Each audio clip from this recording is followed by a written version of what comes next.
Earlier this week, Iraq's Presidency Council approved two landmark agreements that will solidify Iraq's democratic gains, affirm its sovereignty, and put its relations with the United States on a strong and steady footing.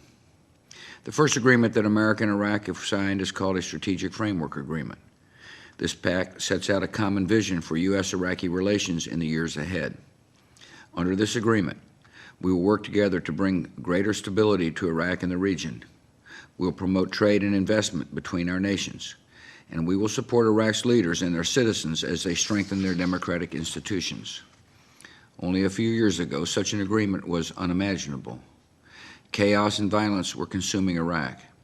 Terrorists were seizing new ground and using violence to divide the Iraqi people along sectarian lines, and the nation was nearing the point of political collapse and civil war. Today, violence is down dramatically. Our forces have struck powerful blows against al-Qaeda.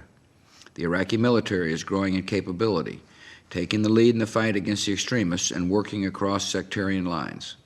Sunni, Shia, and Kurdish leaders are sitting together at the same table to peacefully resolve their differences and chart their country's future.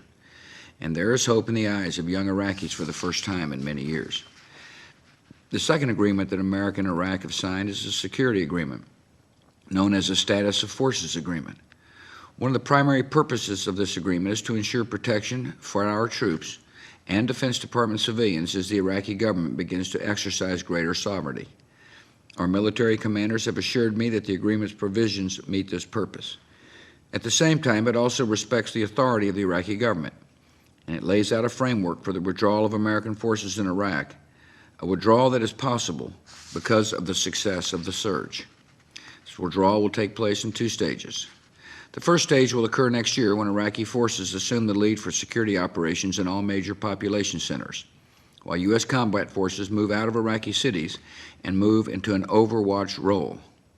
After this transition has occurred, the drawdown of American forces will continue to the second stage, with all U.S. forces returning home from Iraq by the end of 2011. As we enter this new phase in America's relations with Iraq, we have an opportunity to adopt a new perspective here at home.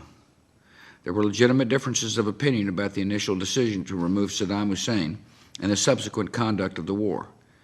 But now the surge and the courage of brave Iraqis have turned the situation around, and Americans should be able to agree that it is in our nation's strategic and moral interests to support the free and democratic Iraq that is emerging in the heart of the Middle East.